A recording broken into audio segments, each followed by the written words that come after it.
Hey everyone, welcome to Reddit Readout. Today we are checking out ProRevenge. Story 1. Look at this giant hole you dug for yourself, now watch as I bury you in it. Hello Reddit, long-time lurker and commenter, first time posting. This occurred back in the late 90s in Australia, so Aussie terms will be used. Please do not share/use this in your YouTube or other social media platforms without my explicit permission first. Names will be changed to protect those involved. This is a very long one, so the TLDR is at the bottom. I was in my third and final year at uni, studying archaeology. Due to recurring and severe illness in the second semester of my second year, I had been unable to complete several core subjects, and had to repeat them. This included an archaeological field school, held in the mid-year holidays, where you would implement the techniques you had already learned. This field school was compulsory if you wished to enroll in a particular subject, but not everyone studying was headed in that direction. I had successfully completed the previous year's field school, but due to my illness, was unable to complete the associated course, so had to retake them both again. This university has a number of campuses dotted around the country, and some overseas. The field school is offered to students on two campuses: the main campus, located north of Capricorn, and one of its offshoots, located even further north of Capricorn. The field schools are held in the area of the main campus, so those participating are required to travel to attend. For some, it's across town. For others, it's several hours in a car. Needless to say, those attending from the sister campus do not do so lightly, or cheaply. My lecturer, whom we shall call Matt, was a bloody legend. He was a brilliant lecturer, has authored 2 books, and is still working in his field, albeit at a different university than the one in this story. He knew his shit, was easygoing, friendly, would sit and share a jug of beer with you on a Friday arvo, and I only ever saw him angry once. This is important for later. Also note that grading went as follows, in descending order. HD, pass with high distinction 85 to 100%. D, pass with distinction 75 to 84%. C, pass with credit 65 to 74%. P, pass 50 to 64%. PC, pass conceded 48 to 49%. N, fail 50%. The event. Matt and his counterpart at the sister campus had been granted permission to conduct this particular year's field school in a gully adjacent to an historic, and protected/listed, cemetery. This gully actually split the cemetery in two, and was used basically as a garbage midden. Due to the nature of the gully, there was only space permitted for a specified number of dig sites. Groups were to be allocated a site once they arrived on the first day, after they had decided on their members. As I was living on campus and had no car, I knew I'd be unable to arrive at the field school at the specified beginning times. I'd be half an hour late on the Friday and Monday mornings, and a full hour late on the weekend. I'd spoken to Matt about this, and as we knew each other quite well, and had shared jugs of beer quite often, he agreed that I would not be penalized for arriving late, but that I'd most likely be allocated a group to make up numbers, rather than choose my own. It couldn't be helped, so I agreed. This is also important for later. Friday rolls around, I arrive at the site a half hour late, all good, and I'm introduced to my group. There are 4 of us, myself, the only female in the group, but experienced in how the field school is run due to my previous year, Gaza, an older, grizzled male geology student who was taking the course just as a matter of interest, Baza, a young male geology student who, by all other indications, was heading towards a lucrative career in the mining sector, and Daza, another young male geology student, good friends with Baza, also heading towards a lucrative career in the mining sector. All 3 of my counterparts were from the sister campus, so had traveled at some expense to attend. They'd already been allocated a dig site, and when introduced, Matt tells them I've got field school experience, so to utilize my knowledge. Baza and Daza smile and nod, giving me a friendly wave. Gaza grunts, but a little later, while surveying our area, we get to chatting. He's a nice enough bloke, just a bit miffed he's been put in a group with a bunch of young shits, and was worried he'd be carrying us or keeping us in line. Nah mate, I'm here to get shit done, get the data I'll need for next semester, and hopefully enjoy myself as much as I had the previous year.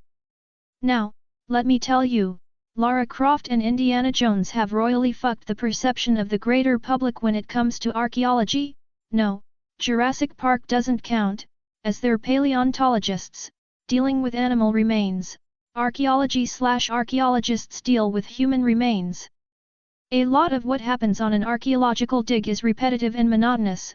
You survey your area using surveying equipment, sketch, and take photos of your allocated site before measuring out your 1 meter by 1 meter dig pit. You take more pictures/sketches of the as yet untouched pit, as well as taking an initial soil sample. You scrape off a spit of earth. This is a layer of a predetermined depth, in this case, 5 centimeters, and once done, you test the pH levels of the soil you've removed, documenting everything that you've scraped up. Yep, more photos and sketches, before taking more photos/sketches of the pit and anything that may be lodged in there before scraping off another spit. If you hit an object, you remove the soil from around it, but don't actually remove the object until you are removing the layer of soil from beneath it. It must remain in situ to preserve the data. Boring, I know, but is also very important for later. Also important to note is soil composition in relation to how deep you can safely dig your pit before extending the boundaries to prevent soil contamination or the walls collapsing. Our dig site had quite loose, sandy soil, so it was announced that every 50 centimeters down, we would have to extend the sides of the pit by 50 centimeters on each side. It wasn't anticipated that we'd get much beyond 1 meter down, definitely not further than 1.5 meters, so we'd only need to expand once, possibly twice. This was how they had divvied up the entire site to fit us all in. It became very clear very quickly that neither Baza or Daza had anticipated how monotonous the next 4 days were going to be. Both Gaza and I had to repeatedly call them over to assist us with surveying, and when it came to the soil scraping, they were excited at first, but then became bored as we had to yet again record every minute detail. As I was the only one who had thought to bring my camera along, one that require actual film, as this was before inexpensive digital cameras, smartphones were at least 10 years away, and I was a Pavo Uni student, I was the one responsible for taking photos.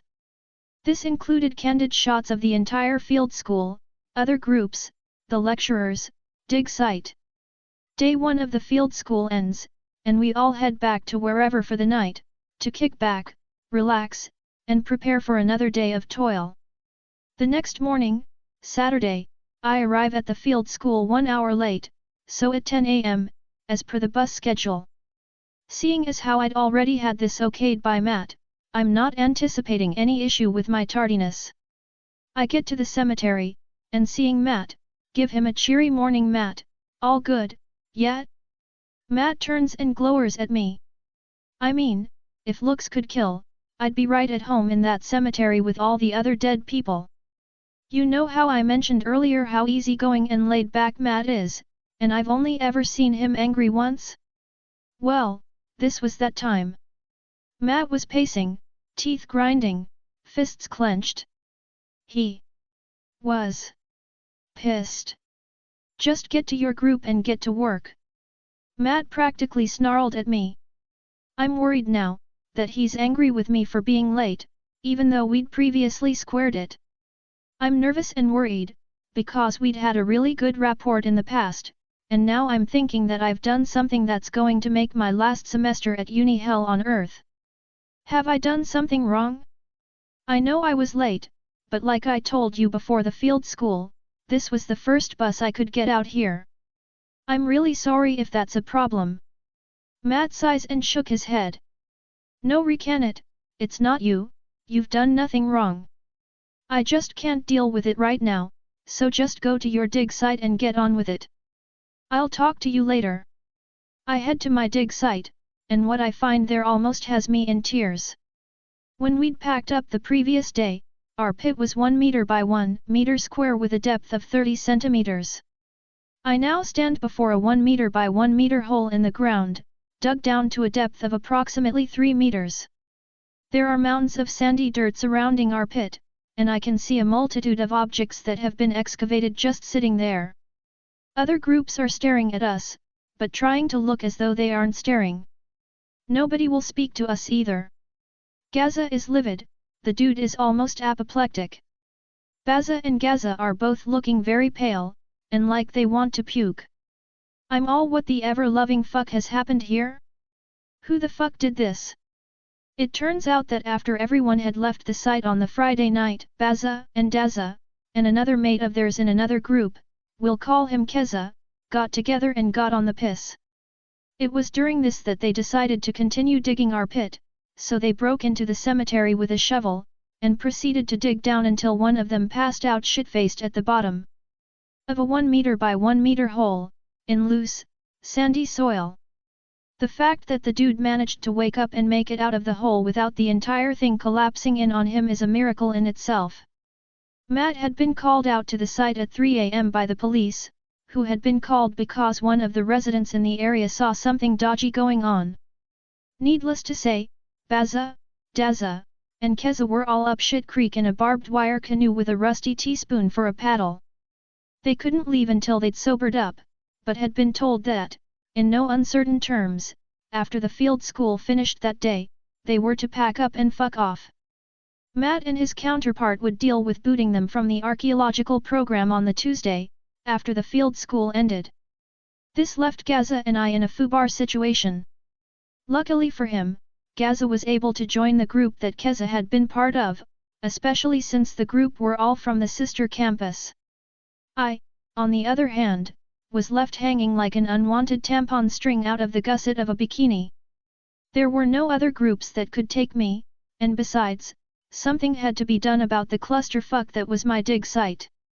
So, Saturday ended up with me trying to document whatever I could, and to keep Baza and Daza out of my hair, I gave them my camera and told them to take photographic documentation of every single piece of evidence that they had dug up.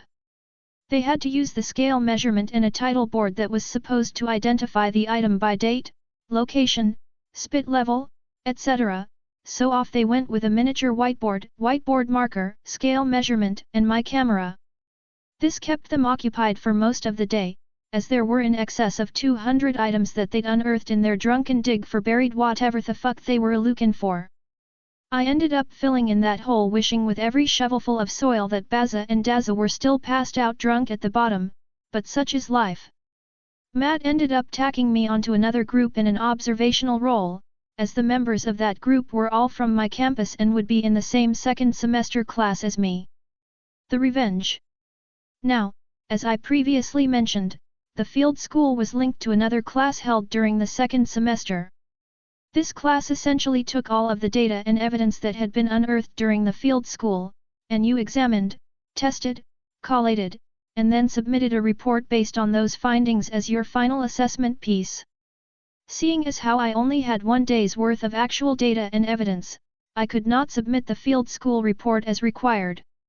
As this was a core class, and I didn't want to have to retake it for a 3rd year, I approached Matt to talk about how we could rectify this into a situation where I would be able to pass and continue with my studies.